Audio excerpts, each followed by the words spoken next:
Hey everybody, it's Mike from Reelblack, and I'm with Charles Woods and KEVIN WILLMOTT. And KEVIN WILLMOTT. And Kevin's been so gracious. I mean, we had Kevin on the radio show not too long ago to talk about his movie Destination Planet Negro. But in light of recent events, it's great that you're here in Pittsburgh with us screening your film because there's a lot to talk about in terms of race in this day and age. In America, race is always a hot topic, but you're one filmmaker who's been consistently ahead of the curve in terms of making work that comments on race in America. Sure. Thank you. So, I mean, I guess the first thing, I mean, one of the things that we just saw Get Out yesterday. I don't know if I have not had a chance to see it yet.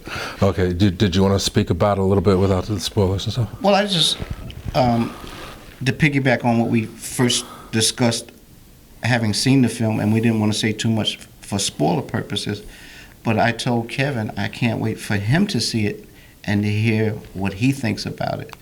Right. As a person who makes films, and to see on what level, as a person who teaches on films, how the level he sees it on. Right, and I think that's the key point, because you know, for those who don't know, Kevin, in addition to making independent films like Destination Planet Negro and Confederate States of America, and he also was involved. He's the writer of Chi-Raq, which was Spike Lee's movie that dealt with a lot of the gang violence in Chicago and so on and so forth. And that, I understand, took a while to get made. Yeah, it's. I think the rule is always, if you're dealing with something of any kind of importance, it's gonna take a while to get through the system. Mm-hmm. And fortunately, Amazon came through for us and really kind of made it happen. All right. So, talk about the conception of that. I mean, how long ago? I mean, how did you and Spike become involved with it, and talk about the making of that film? Yeah, well, Spike and I met when I made my film C.S.A, Confederate States of America, and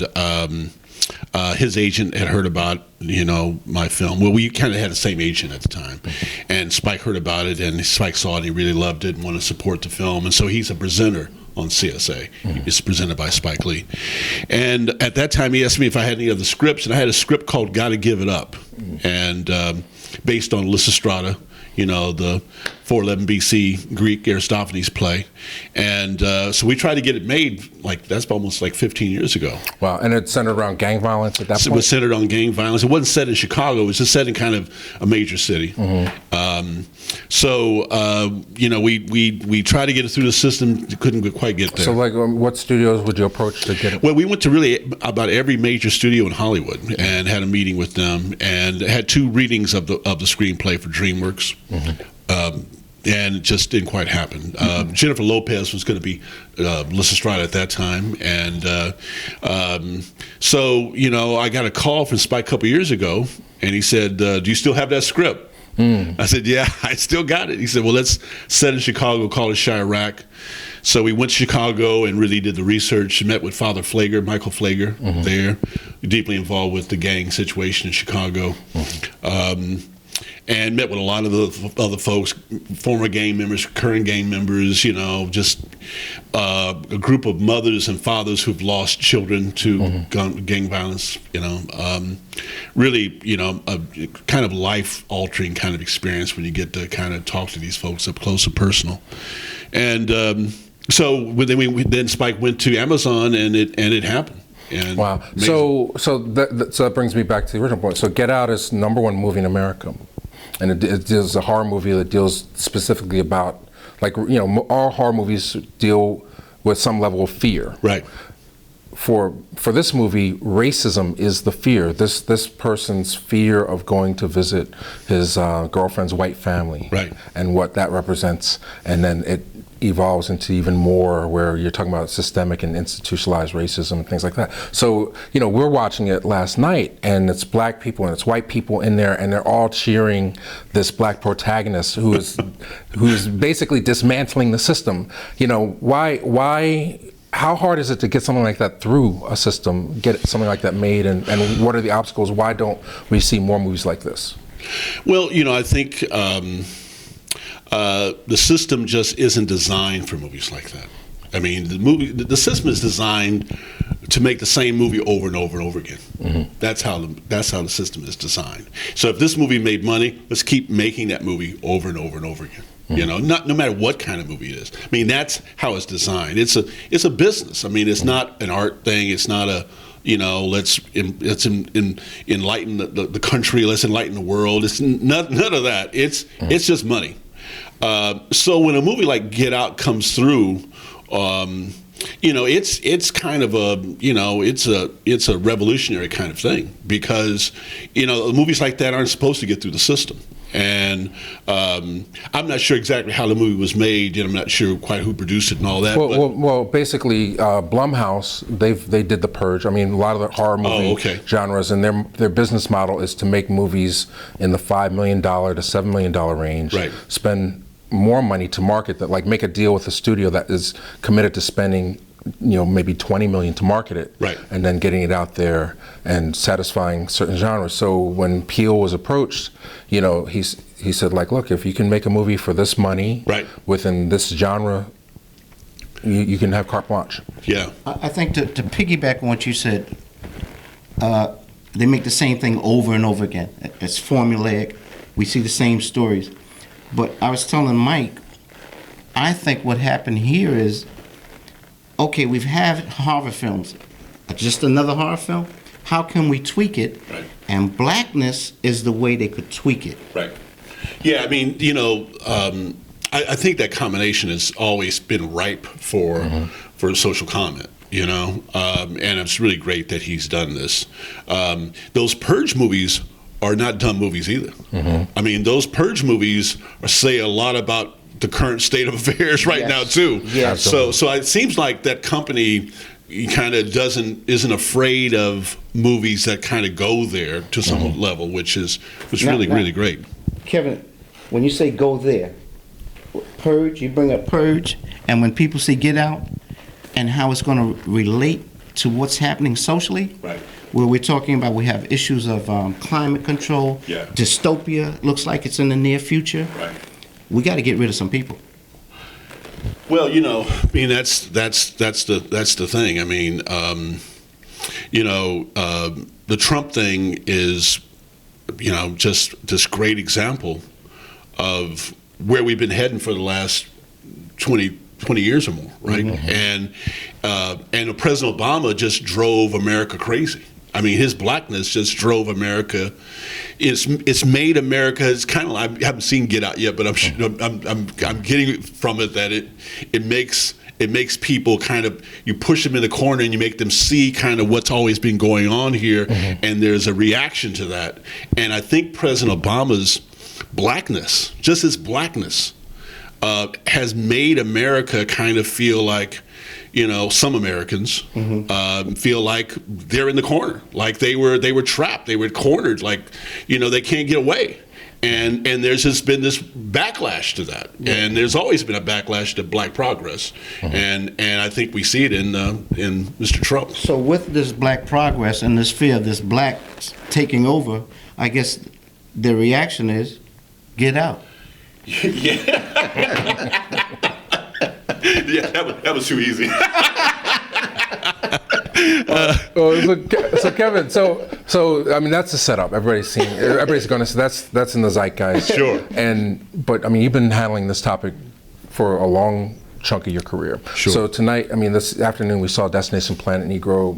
You know, for those who don't know that film, I mean, what is it about, and what were you attempting to say? Sure, man. Well, you know, really trying to embrace that moment we've just had in America, where, you know, this black president happened, and, you know, I don't think any of us were really ready for that. I mean, we've all been, you know, like our fantasy in our mind. Wouldn't it be great? Remember when we were kids, it'd be like, what would happen if there was a black president? And the joke was always, he'd be dead the next day, you know? And that's because Malcolm and Martin and Medgar, and, you know, they kill everybody, right? You know? And so, you know, the fact that President Obama happened, and that he was the man he was, and as successful as he was, you know, it's like a miracle.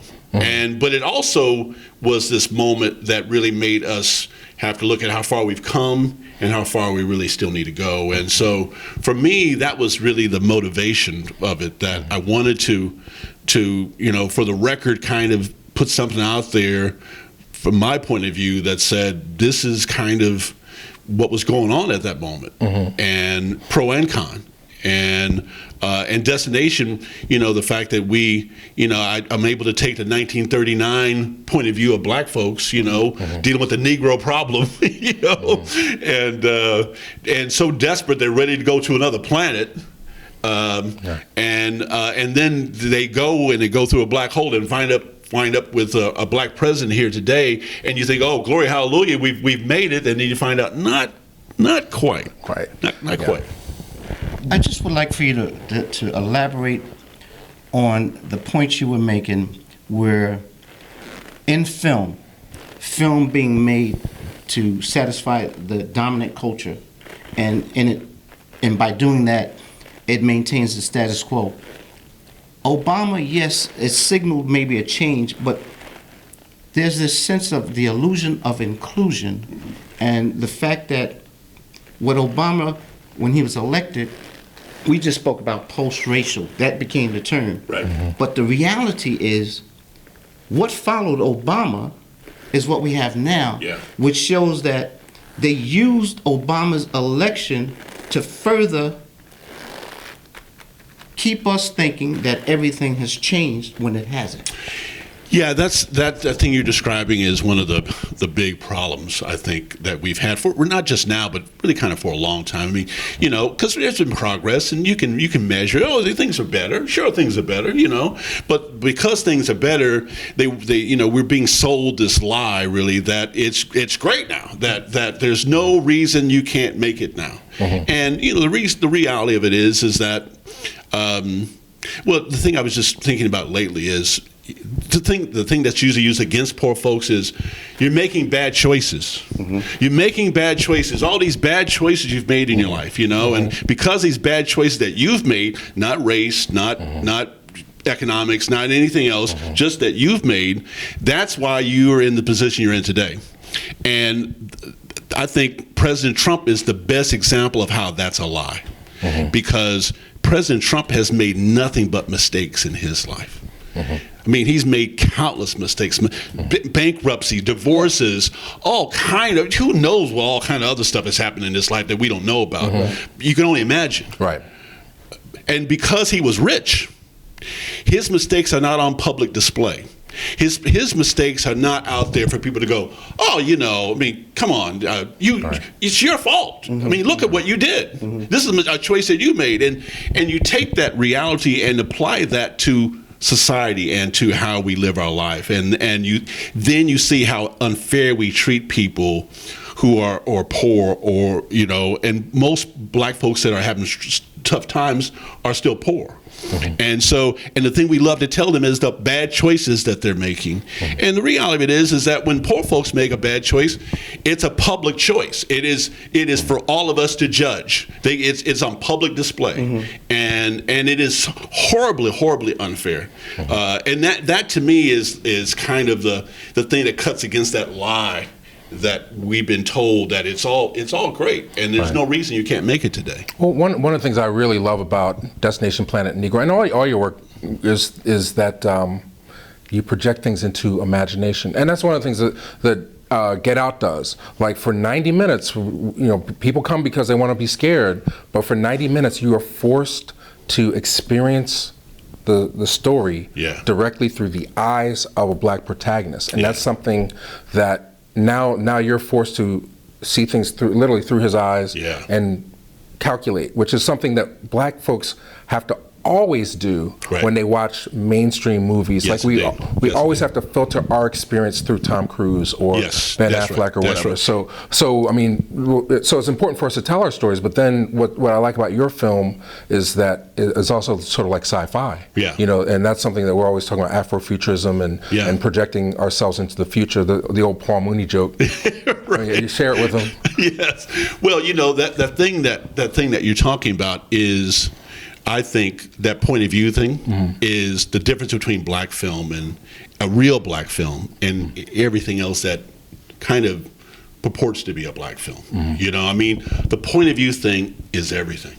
To me, it's everything. Because, for instance, a script I wrote with a buddy of mine years ago, my first kind of entry into Hollywood, was on John Brown the Abolitionist. But it was called Shields Green and the Gospel of John Brown. And Shields Green was one of the slaves that was hung with him at Harper's Ferry. And it was from the point of view of Shields Green. So to understand John Brown, you got to understand John Brown from the point of view of a slave.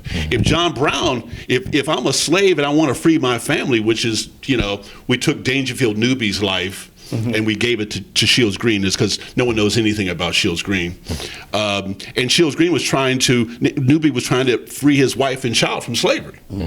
And so when you are trying to free slaves, and this is the only guy in the country that's freeing slaves, he's a hero. Yes. And you know what we were taught that John Brown was crazy. Yes.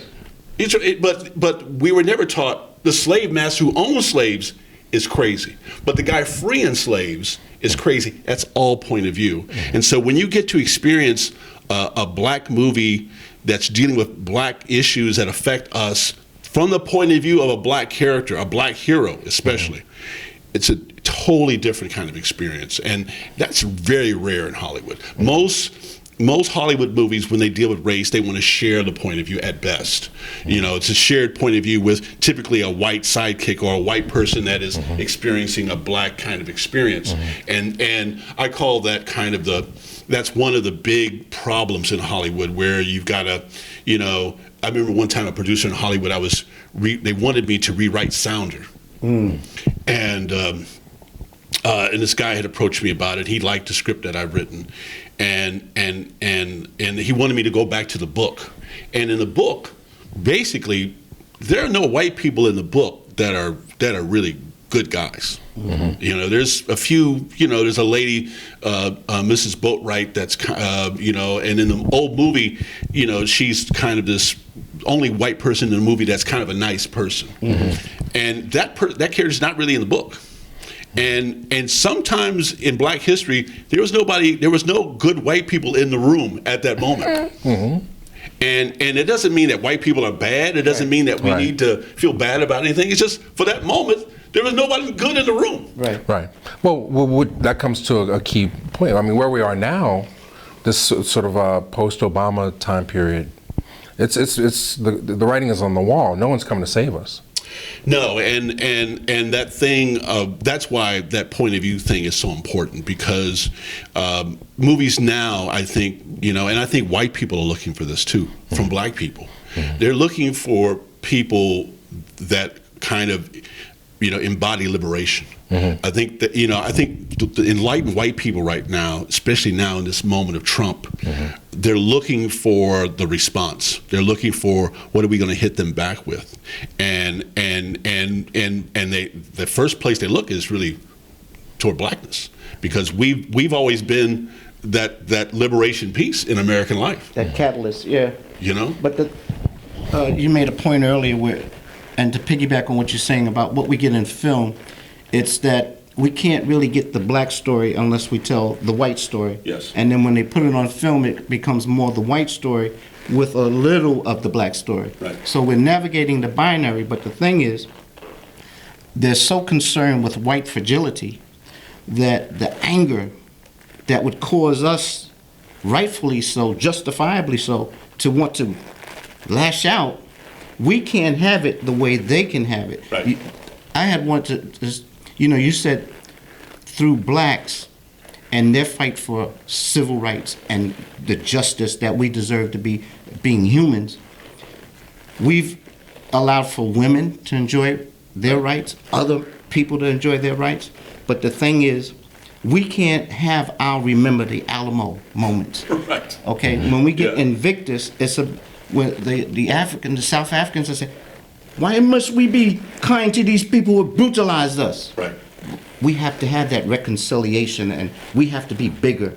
But the thing is, I saw a character in Traitor that Don Cheadle did, and the Arab says, these white Americans forget when they were the terrorists to the British. Wow. That's right. Yeah, loud jacket. I'm grabbing this. We're still recording. This is live. but I'm thirsty. Yeah. So address that. Yeah. It's such a great point. That needing the white kind of buffer character, is I think one of the major problems in Hollywood. They I don't know if they're starting to understand that. I mean, that Sounder producer I worked with, he told me, this is the exact quote. He said, "I don't think white people want to see movies where all the white people are bad." Mm-hmm. And that has always stayed with me. And my belief is that I don't believe that's true. Mm-hmm. I believe that white people, the kind of white people that are going to go to a black film, are already willing to go there. If they're going to make the effort to go to a black film or watch a black film, they're already kind of ready to do that. And if they're white people with empathy, no doubt about it. And so we don't need to sugarcoat them, and we don't need to spoon feed them. And I think when we do, then we actually create the problem we're dealing with now, which is the backlash to maybe Get Out it's probably some liberal backlash mm-hmm. to some degree. I got that same backlash to C.S.A. Mm-hmm. You can't go there without ruffling these feathers. Mm-hmm. Mm-hmm. And the reality of it is, the reason you ruffle the feathers is that you need to go there on a regular basis. Mm-hmm. And when you go on a regular basis, then people start to understand this is really the norm. It's always been the norm for us. And it's always been a norm for black filmmakers to struggle with trying to go to that truth spot. Mm-hmm. But for the audiences that are not really fully prepared for this, I think we can prepare them. That's my point. They can be prepared. Well, I mean, 2 points come to mind. One, I mean, we've been mining out old documentaries and putting them on the channel mm-hmm. just to prepare people, because for old James Baldwin clips and Dick Gregory's first TV appearance. One thing that's gotten a lot of traction was CBS reports on the legacy, the heritage of slavery, and they're saying the same kind of things. Like they when they get to Chicago, they're explaining like, okay, well, you have black people migrating here, and the whites up here are fairly liberal-minded. They don't necessarily feel like they had anything to do with black people being whipped, or they take no ownership of what their ancestors' actions were about. They might have been immigrants themselves, but they were able to assimilate more into the American culture. So I think a lot of people, like a comedian, Bill Burr, speaks on this a lot, where he's like, look, you talk about white privilege. I wasn't privileged. I grew up poor white trash. But it still seems, when you see the election results, that it's not a class issue as much as it is an identity on skin color. And the thing you're talking about is really complicated, mm-hmm. and it's really complicated in the way it plays out in normal life, mm-hmm. and people don't think that they're privileged because they're grew up poor or difficult, whatever. Mm-hmm. But the reality of it is that those two people, one black, one white, walking into the room looking for a job, mm-hmm. Unless this guy is illiterate and can't speak, he's probably going to be looked at more respectfully than the black guy brings in all these images, all these stereotypes, mm-hmm. all these things behind him. Mm-hmm. And it depends on who's interviewing. It depends on the way they see things. Well, that goes to acceptance. I don't know if that's where you're going to go. No, where I want to go is, and tell me if I'm wrong or how you feel about this, Kevin and Mike. I see, you take the Academy Awards. Queen of Conway, not there. Birth of a Nation, not there. I've watched Free State of Jones 3 times. And Free State of Jones juxtaposes and is tangential to what happens with the documentary where James Baldwin says, "I'm not your Negro." Right. Okay? There's a scene in Free State of Jones where he's asking, who's the nigger here? And like you say, it's important for us to show people that it's not just about what's happening to us, but when we're no longer available, who's going to be the nigger? Yeah, no doubt about it. Mm-hmm. Yeah, and I think we're getting to that point in America where increasingly I think we're going to have to expand our understanding of what race really is, because the line I always use is that there are a lot of white people that are blacker than Clarence Thomas. right? A lot of white people. Oh, yeah. I mean, millions of white people that are blacker than Clarence Thomas. And so when we talk about blackness and the way we're talking about being black, it's more to do with a mindset, an understanding of society, understanding of life, and an empathy towards certain things, certain people, the problems of American life, the problems of the world. It's a point of view, and so the white point of view is the point of view that elected Trump. And the white point of view is saying that doesn't exist, or that racism isn't a big problem anymore, or the biggest problem is we need to be safe from those Muslims. All the things that they're selling to us, that is the white point of view, and it has little to do with white people as much as it has to do with this thing that is carried over for generation to generation historically, and it's become what we call the white point of view as opposed to the black point of view. And the black point of view now is liberation. The black point of view has become we are the race that embodies liberation. White people have embodied oppression now. And so, but it has nothing to do with white people or black people. It has to do with this thing that historically has kind of created in terms of how we measure and see things. Does that make sense? The construct of race, because I look at it this way. You take animals. You don't see them segregating themselves along color lines. Exactly. Because they don't have the misfortune of being prejudiced in their mind with a poison perspective. You see? Race, that has been used to separate people. Before they can see that it's a human problem and we need to come together on a human level, right, we separate ourselves here more than maybe any place else on the color issue. Right. Elsewhere all over the world, it may be religion or tribesmanship or whatever, but here, that's right. It's and that American experience that we're talking about, that is uniquely us. That that the other countries have had various forms of it, but this is uniquely an American thing, the way we're talking about it. I mean, we have to kind of define it in those terms, and we have to look at it in those terms. And the movies I make, I kind of, the thing I always like to say is I have high expectations for my audience. It's like, I'm going to challenge you, and it's like my white friends, I expect them to understand this.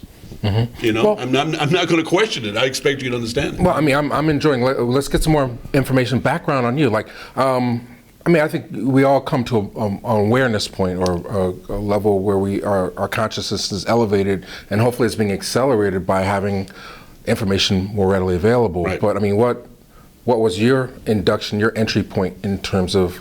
Does it come from family, or was there? What was your wake-up call? Well, I think for me, I grew up in a unique kind of situation. Grew up in an army town, Junction City, Kansas. Highly diverse town because of the war brides, the Buffalo soldiers going all over the world, bringing war brides back, black and Japanese, black and Korean, black and Vietnamese, black and German, black and Italian. I mean, literally every nationality of the world was almost there in a mixed form in my neighborhood. And so for me, the thing I got from it was how important race was and how important race wasn't. It's like it's really important. Race really matters, and you should know who you are and where you come from, and at the same time, doesn't matter at all. And so it's a weird kind of dichotomy there. It's complicated. And so, that reality kind of shaped me in terms of my expectations of race. And I think it carries forth in my films in various ways. My father was very light-skinned and looked like a white man. But, he was born in Mississippi in 1898. Wow. And only 30-some years after slavery.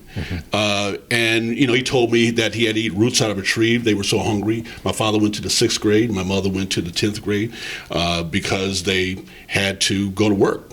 And so those kind of realities, I think when you're a kid, they don't mean as much to you as they mean to you when you get older and you kind of have gone through things yourself and you look back on that and you see, oh my God, that's America. I'm looking at my family now, and that's American history.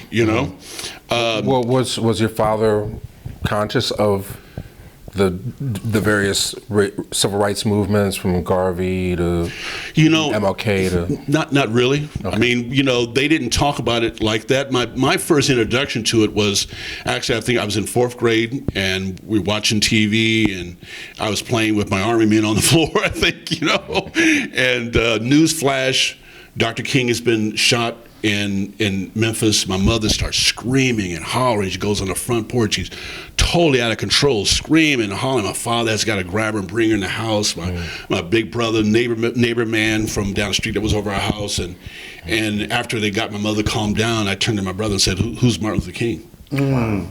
And I went to school the next day and asked, and I was that current events dude, so I always knew what was happening, right? Mm-hmm. And so I said, Martin Luther King was assassinated last night, and she said, "We won't be talking about that." Wow. And of course, when you tell somebody, we won't be talking about that. Mm-hmm. That's all you want to talk about afterwards. Right. And so that I think was probably the moment that it changed for me. That I wanted to talk about this. One thing. I mean, hopefully we get a chance to post it. Jamal Joseph, we would have been an amazing conversation if Jamal was here. But he was saying, like, King didn't get killed for his dream. No, it was because he was starting to talk about some other things. No doubt about it. Yeah, well, I think King was a real revolutionary, and I don't mean that in obviously in a violent way, but in terms of really it's really kind of interesting right now, because the Trump thing is they're trying to start a revolution that is the total exact opposite of what King's revolution was.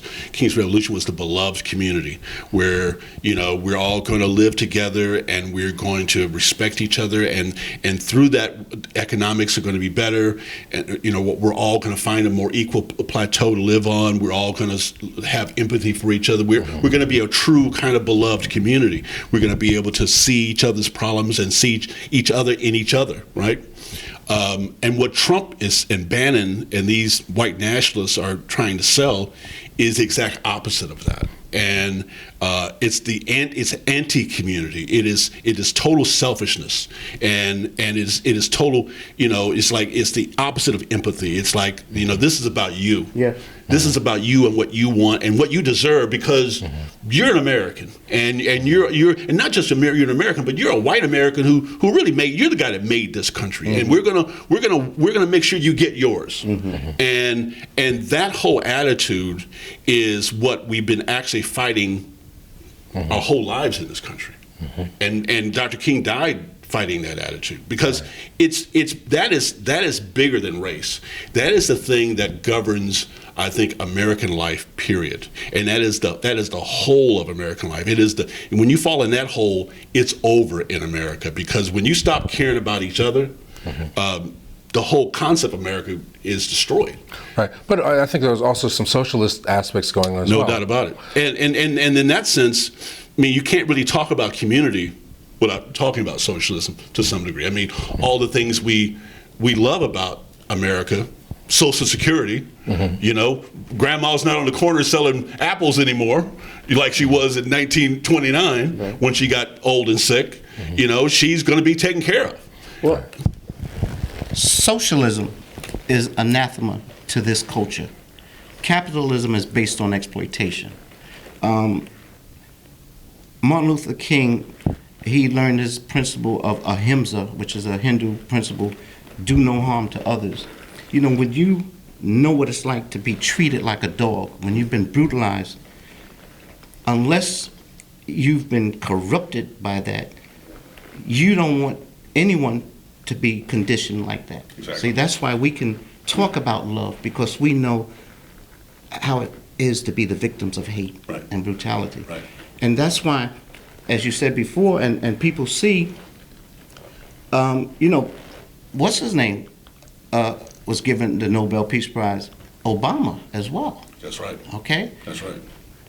And that means a lot, because I think the Nobel people knew that they were kind of saying, in a sense, by giving Obama that award, that just because he hadn't really done anything yet. Right. He was just being president. Yes. That him being president was like an achievement. It was like a breakthrough in terms of America, but really kind of the world point of view, and the world point of view toward peace. And that people can look toward him now as at least a signpost of where we can go, we can achieve that, and you need those signposts because, right now we're the opposite of that. We're in this place where we are regressing, and we're in this place that people are starting to really wonder if we're going to make it or not. Is the country going to be able to come out of this? Right. And so the signpost of Obama, it seems really far away right now because it's like we're moving so quickly from that. Right. Well, before people start typing, I know a lot of people have feelings about Obama winning the Nobel Peace Prize. As we know, as president, his job was to bomb people, and this is reaching people all over the world. With the drones. We know what you're about to say. So stop. This conversation is gonna get better. We have to get past that. We're talking about race as a social construct and trying to use the power of our entertainment to help dismantle, if not dismantle the whole system, at least wake up the next generation. One of the cool things about Get Out, it's reaching a lot of young people. Young people are going to see this movie in droves. It's like high school kids, people that basically weren't conditioned the same way we were in terms of race and social acceptance. Now they still have the same preconceived notions about what black people are able to do and not do because of media. And I did want to talk, one thing that you said during Get Out, that you said out loud towards the end was, at the end, towards the climax, you said something out loud, like, I can't believe. Well, as I was saying, and I want to hear Kevin's take. Without being a spoiler, you have everyone rooting for this black guy, and he's killing white people. But Tarantino's Django Unchained was popular, a very big hit, and this is a black man killing white people. Do you see a difference? Well, and I can't say, because I haven't seen the film yet. Right. But just in terms of the choices you're talking about, in terms of what the movie's about and so forth, it is easier for us to kill the bad guys when it isn't. It's the past. The past. It's one of the things about Wes Studi. When on my films, you put Native Americans in the past, and when you put black problems in the past, and Spike talks a lot about this, when you put black problems in the past, in some ways it's a little bit of an out, a little bit. It's that historical distance. It's that historical distance, right. And not always. I think our job as filmmakers and screenwriters and so forth is to make that distance shorter, But clearly, I'm sure that part of what's disturbing about Get Out for audiences today is that these are relationships today that the movie's about. And these are dynamics. My wife is white. I've been through this dynamic. I know countless people that have been through that dynamic of being questioned about, are you legitimately coming in here to marry my daughter? Are you good enough? And it's not based on what I've achieved in my life. It's based on my race. And the whole thing is about race. Or can you legitimately tell our story being married to a white woman? Exactly. Yeah. So I think we need to see more of that because it challenges us, and what Americans don't get nearly enough of is challenge. That's why you see you get the reaction, you get the backlash from these movies because it's not that Americans aren't ready. The fact that it's number one at the box office tells you Americans are hungry for it. But the backlash also tells you that there's some people that can't go there. That when you open that door up and you go in a real way into those worlds, you're going to upset some people. No, we did. The reason we came here was to do a presentation about black cinema in the Obama age, post-racial cinema, so to speak. So a cornerstone of that is sort of the civil rights dramas that came out in the last 8 years to help. Right. Hit Figures, Selma, 42, Race, right. Get On Up if you want to go to the musical biopic. Right. And I guess it's our contention.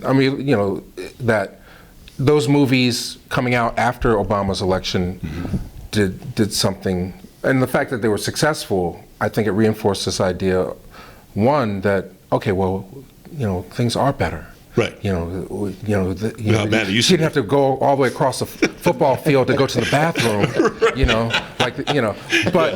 But there's some other things that work, and these movies were all promoted through the system, hundreds of millions of dollars. Right. I mean, so what as we use the term technology, what technology do you see in that? Well, that subgenre? the Help is probably the most flawed of those movies, in my opinion.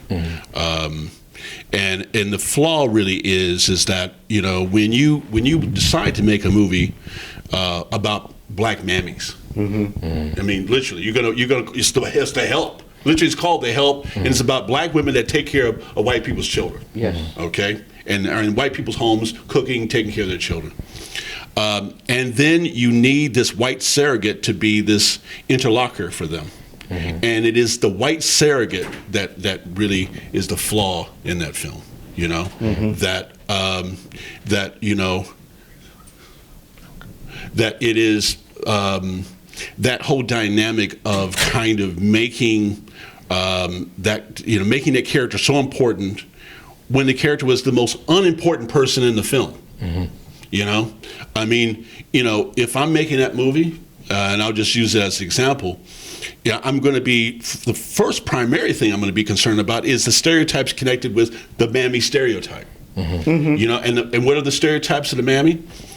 Got no kids of her own. Right. I mean, so she's concerned about the white children, but she's not concerned about her own kids at home, right? I mean, when you looked at Hattie McDaniel and these people had to play those parts back in the old days, they never had a family in those movies. They never talked about my kids or what I'm doing with my life. And they're asexual. They have no sex life. They have no romantic life in those roles, and literally. They do all of those stereotypes in that movie. I mean, Viola's character doesn't have a man in her life, and the biggest problem in that film is that there's a moment on the bus where there's been a black male character who's been introduced earlier as this nice guy. And him and Viola is on the bus, and that's when they hear about Medgar Evers has been assassinated, and they're told to get off the bus, and so we know this is a nice guy, and he says to Viola's character, "Are you going to be okay?" Now, in any other Hollywood movie, where you weren't kind of going to fall into those stereotypical holes we're talking about, a guy with a lead female character is going to probably say, "Let me walk you home. Let me walk you home." In this character, in this film, he takes off running. Oh yeah. And she's got to run her own self and fall down and get hurt. And so, the opportunity they had to break the stereotype was there. It's like, if I'm concerned about the stereotype of her being asexual and only being concerned with other people's kids, here I had the opportunity to do something about it. It wasn't like it was so far out they had to change the whole structure of the movie. It was clearly there. They were not seeing the opportunity before them to make her character more well-rounded and more of a life that would have probably existed in the situations that they were trying to depict in the film. Right. That's why I didn't like Denzel's character in Fences. And I don't need anyone to tell me that's the way it used to be. And I understand that certain people will get the pass because of the pass being PASS, of who wrote it. Right. I respect August Wilson's work, but I did not like that character because I'm tired of seeing black men do black women disrespect them. And that's in the movies. And now that's up for Academy Award. And then someone of the dignity of a David Oyelowo in Queen of Katwe, no one knows about it. And I love the black men in Hidden Figures. And that scene where Mahershala Ali is on his knees and that respect, I want to see more of that. But the thing is, yes, that black male heroic imagery, that's one of the things I also loved about Django Unchained.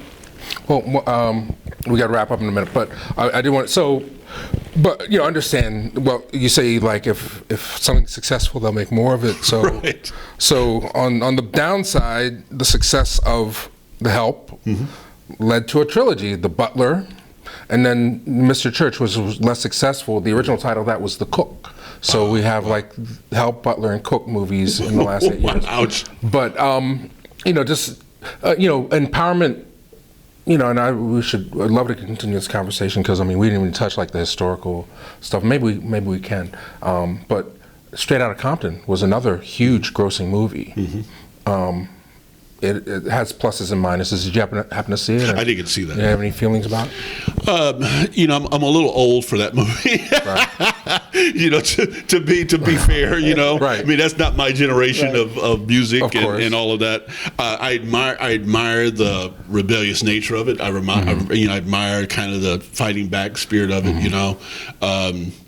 I think that what disappointed me not about the film so much was how the film was made. Was that in Hollywood there are not many jobs that come up for black screenwriters. I mean, when a black film gets made. When they say, "Oh, we're going to make Straight Outta Compton," that should mean let's go to the list of black writers because when they decide to go do Pirates of the Caribbean 9, they're not going to go look to the list of black writers, And so the fact that the writers were white. It's disappointing because those are jobs that black writers. I'm not talking about me, but other black writers. Everything else, the actors, the producer, the director were black. Yeah. The writers were white, and that was the only Oscar nomination. Yeah, and the fact that they kind of knew they needed to do the black thing, but see, I think part of it is in Hollywood still, they don't see black writers. I mean, when I would go into meetings in Hollywood, and I had a partner who was white, and so when we'd walk in, they go, "Oh, wow, he's black," and it was clearly. They had not seen many black writers, and so anytime you would walk in, they could tell that they were surprised that you were black, especially if I was writing something that didn't have anything to do specifically with blackness. And that just says that I think it's gotten a little better, but the fact that was just a recent film, right? It's still disappointing. Yeah, well, absolutely. I want to get your take. So, I mean, I know you study film, so you have the thing we're working on with the bad. The bad nigga. I don't like to use the word, and I've used it more than. So maybe you know some of these films that he references and can comment on them. But Cole House Walker. Oh yes. A Place Called Today. Heard of that one? Who was that? This is Channing Crawford. J. Herbert Kerr played a black politician, but there's some scenes in there that why no one knows about it. And what's the one? Place Called Today. Yeah. Place Called Today. What's the one? Good Luck. Good Luck, Miss Wyckoff. Oh, I've not seen that movie, but I know that title. Okay. So we're gonna. We're working on that. Working on it. But so there's some subversive things. If you dig through the crates of Hollywood, you will find movies that go against the grain. That you look at and you say, how did that even happen? How did that happen? And then. And now it seems like to be crossing over to the mainstream a little bit. Right. But I did want to, before we go, ask you, what can you tell us about this? Sure. My film C.S.A. Confederate States of America, and it kind of came out of my frustration with twofold. That the Confederate flag was still flying over the state capitol in South Carolina. And then also just, I would have meetings in Hollywood. And they say, this is right after the John Brown script I mentioned. And they say, well, Beloved didn't do well. Amistad didn't do well. And so they'd use those movies like a hammer upside your head. And so I wanted to finally kind of get my slavery feelings out, and I did it. This was the form in which I did it in. Okay. Let me hold it up. you know, the thing that has been great about the film, it just played like last week in New York at the IFC Center. Well, the premise of it is? The premise of it is the South wins the Civil War, and it's a faux documentary. The South wins the Civil War, and it goes, and you see it from their victory at Gettysburg all the way to today, and today slavery is still going on. And you know, slaves are sold on the internet, on the slave shopping network, you know, and I wanted to normalize racism because racism is normalized. Yes. You know, it's a normal functionary thing in American life. You know, when I tell my students, it's like, well, you know what aunt and uncle mean, and almost none of them ever knows what it means. Black students, white students, I'm clueless. You know, and aunt and uncle, it's those are slavery terms. Going back. You know, and Aunt Jemima means a house slave that is cooking your food, yes. Cooking the whites, the owners, the master's food. Uncle Ben. Uncle Ben was a real guy who was a great rice grower and had this big reputation for growing great rice. And some guys saw him, took not his image, that was a manufactured image, but took his concept of this black guy that is known for making rice, great rice, growing great rice, and sold it as Uncle Ben's rice. And you know, the thing about racism that makes it so hard to get rid of is that, you know, when, you know, from Birth of a Nation 1915 to today, the big thing about Birth of a Nation and all of that, it really opened a door to consumerizing racism. Yeah. And so it really made racism a part of American life, a normal part of American life, so that we see ourselves as servants. We see Rastus on the cream of wheat box, and we don't even see that we're being sold that black people is like happy to serve. They're always happy to serve the consumer. And at that time, when these images are being created, you know, the whole notion was that the best service was black service. Yes. You know, the Pullman Porter. You see that all the time in those old ads, old movies. You know, these guys were detailed. They were so great at what they did. But we erased the repressive side of all of those images. We erased all of that. And so, anyway, that's the thing that the movie really kind of tries to do is to try to tell that history from the other point of view. Yeah, and then I'll just and even when black people do express their pain, like through music, jazz, it's looked at as beautiful or a gift. Like, wow, you didn't, like you would talk about the Miles Davis film, you know, Dick Gregory ripped me a new one, because it's sort of like, you know, it's sort of like we're naturally gifted at this stuff. We don't study. Like even in Hidden Figures, she knows the math from day one. She's not working hard, you know, to get good at something. Yeah, I think in the biopic or those movies that show genius in various ways, that's an element that's really important to show. I mean, that was the disappointing thing about the Bird, you know, Charlie Parker story, was that, you know, because I'd recently been doing some research about this and working on something, and you know, Charlie Parker was in an auto accident when he was a teenager in the Ozarks, right when he was really just getting, you know, big as a, you know, really, you know, as a musician, and he injured his back really bad. And the black doctor in Kansas City, Dr. Thompson, he said, the only thing I can give you to make you feel better is this stuff called heroin. But it could take 40 years off your life. He literally told him at that moment, it's going to take 40 years off your life. And so the thing that we never see in the Charlie Parker story, you know, because it's always kind of sold as like, well, he just wanted to be a junkie.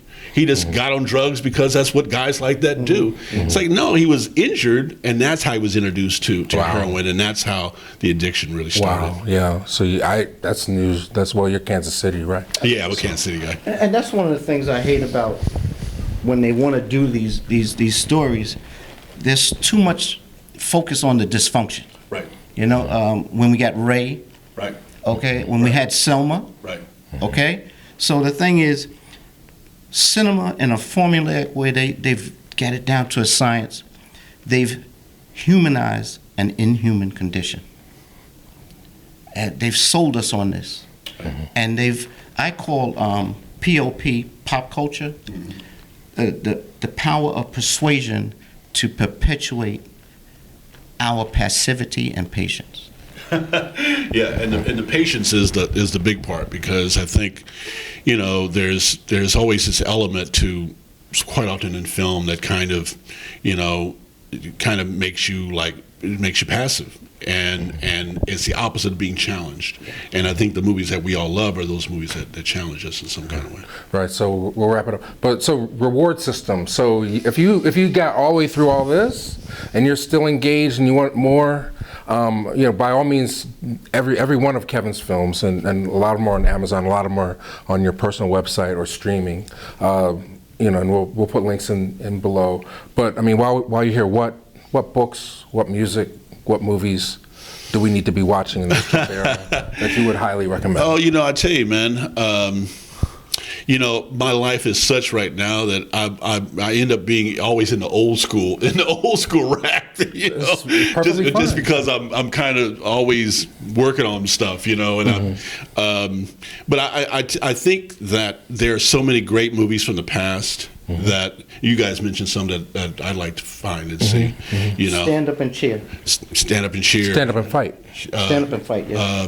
There's so many great movies that have been overlooked in the past, and important things that we need to see that speak directly to us still today in various ways. And so, really want to encourage folks to go out and try to find those. Well, I mean, our list, the current list for me is Network.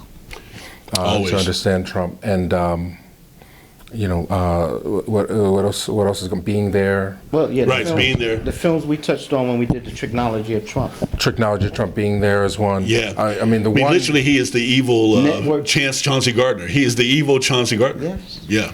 And the one that it's on HBO as we speak on demand is They Live. Oh yes, John They Live. Carpenter. Yeah, no doubt. That one, if you haven't seen They Live, I mean, that's the one that really speaks to today. Speaking to 1% and the, all that stuff. Oh, yeah. But I mean, do you have anything you're reading or go back to? I'm actually working on I wrote this several years ago, and it's funny because sometimes you write stuff and it's like, I don't think people are going to get this right now. And I wrote a script about Joe McCarthy becoming president, Senator Joe McCarthy becoming president.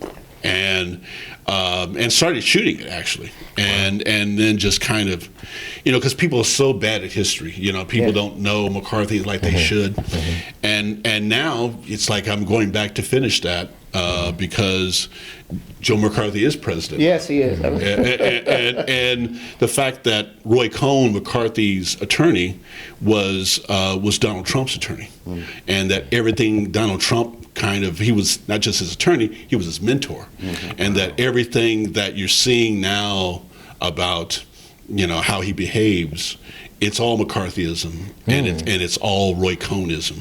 Well, we go back and forth. I know we got to wrap up. I mean, we go back and forth. And Point of Order is the documentary that you need to see. Right. It's a little hard to get right now, but Point of Order tells the whole story about the McCarthy hearings. And we've been through this before as America. I mean, one thing that we always go back and forth with is sort of Trump's public image, like. Something like I say, well, I think he's incompetent. He's way over his head. He's a tool. He's a puppet. But what I'm getting from you is maybe there's a little more. Well, design. I think that the way it comes off to me was, and Haynes Johnson has a book about terrorism and McCarthyism, and that's the two that have kind of come together to feed this fear that we're being sold now. But I think in the end that the link there is not so much that Trump is a genius, but that Trump knows how to sell fear, and that Trump knows how to manipulate, and he knows he's really good. One thing that McCarthy and Roy Cohn were both good at was just name calling. They would just call you names and keep calling you that name. You saw that in the campaign. Keep calling you that name until it kind of stuck. And so they're really good at just labeling people. Well, I mean, we know. I mean, it's on record ties to Russia. Grandfather, KKK member. Yeah. I mean, how deep does this run with Trump in your estimation? Well, I think that I don't think that Trump Or is it just I want to make as much money as possible? Yeah, I think it was just that, and the link between Roy Cohn and Trump was that when the federal government was suing the Trump family for not renting to black people in New York City, that's when he went to Roy Cohn and said, "What should I do?" And Roy Cohn said, "Tell him to go to hell." And that's when Roy Cohn became his mentor, and that's when I think he picked up the Roy Cohn approach to never apologize. Right. Never apologize, always fight back, label, call people names, always be on the aggressive. Fake news, that's just a lie, that's not true. And you saw what McCarthyism was about, that more than anything, was just fighting constant battle with the press, constant labeling of people. Communist infiltration. They're right behind you. To go watch out, they're about to grab you. We got to put the wall up. All that stuff is about make people turning to him for safety and salvation. And that's why he's against the press, because the press counters that stuff, and that's what the press was trying to do with McCarthy, and McCarthy kind of self-destructed. But in the end, it was the press that took McCarthy down. Yeah, well, the press created Trump because it's good for ratings. Well, as they say, that's right. Tyranny lives in darkness. No doubt about it. And so it's going to be interesting to see, because it's, with Nixon and McCarthy, it wasn't the system that took him down. It was the press that took him down. And without the press, where would we be today, right? So that's the fear. Is like if he's able to knock, the biggest fear is that if he can sell people on what they're seeing is not true, well, that's a really dangerous country. Let me just say this. We're not worried about Trump's red tie, his blue tie, but his Russian ties. And they have the power to press. They can repress us, oppress us, and depress us. Okay, good way to end. All right, so I really appreciate you taking the time. Oh, thank you, man. I hope you had fun. You enjoyed this? Oh, always, man. Okay. So have no fear. Like you can find comfort, understanding in the art. You just have to look for it. It's not always right up there in front of you. You got to dig for some of the stuff, but it is there, and just as there are forces at work to try and prevent the truth. No doubt. And we're in Pittsburgh, and Mike and I, we've had a ball talking to these giants. Right on. Peace and blessings.